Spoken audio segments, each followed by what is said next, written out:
name's Joan, I live in Muswellbrook.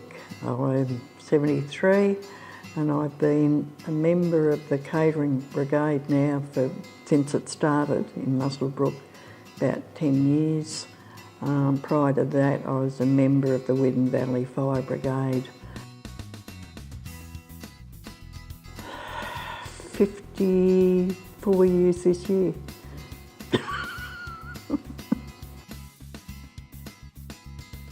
My husband, of course. I moved from Sydney to a rural property and it was just general knowledge that once you were there you needed to join the brigade to make sure that you knew what was happening and could help when you had to.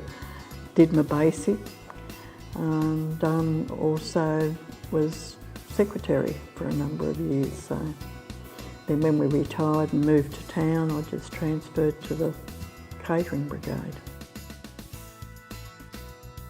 I'm involved with a couple of different organisations over the years. I was involved with the Toy Box here, which was a community thing. I do tax help during the tax season. I belong to Church Guild, Women's Guild. I ride a motorbike. Oh, I don't ride it, I sit behind the bike. Member of the Ulysses Club. We've been to Albany, to Alice Springs, did Route 66, we did New Zealand. Wherever the club organised something and we were free to go. So yes, and I'm a housewife and a grandmother. Oh, we did fundraising because we had nothing and we applied for grants and had to get some money to set ourselves up. We've now got a vehicle, a trailer and our room, our building out at Scott's Flat, which is fully equipped and has its stoves and its fridges and everything else. Our fridge here, our equipment down the back there. You know, there was a lot of work involved during the early part of it.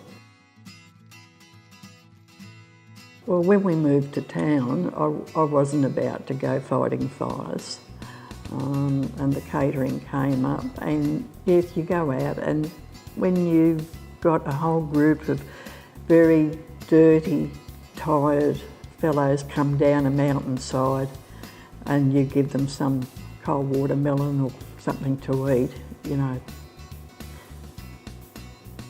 they're thankful.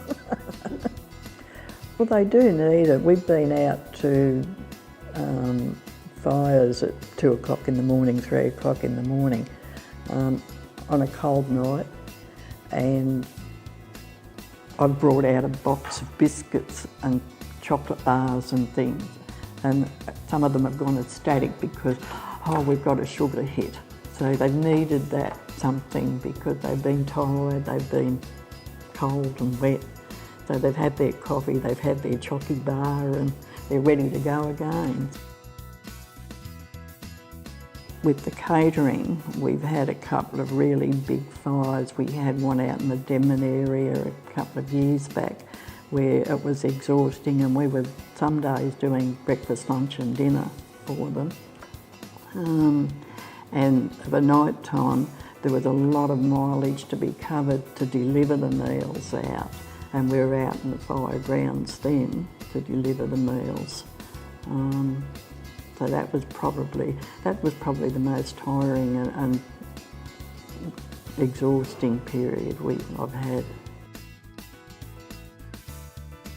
We sort of look at, you know, what might be on special at certain times and buy, you know, stock that'll keep. But the fresh stuff you've got to buy as you need it. When we went out last Sunday with the breakfast, one of the fellows there said, oh, you got up early this morning, Joan, to cook these bacon and egg rolls for us. And I laughed and, oh yeah, you know. But, you know, you don't know when it's going to happen, so there's no way you'd keep bacon and eggs and rolls in the fridge because, you know, it might be another 6 months before you can do a breakfast, so you buy locally. And you try and alternate it because sometimes you get people who are coming back every day, so you try to make it a little bit different. You can never please everybody.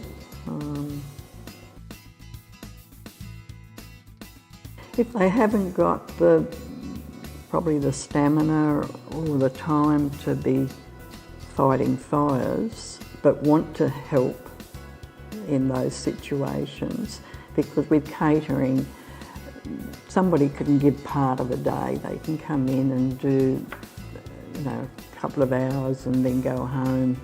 You certainly get a lot of thank yous.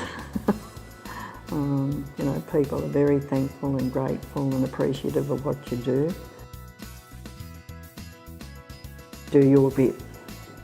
I mean, I wouldn't be able to climb a mountain and fight a fire these days, but I can go and give somebody dinner or breakfast.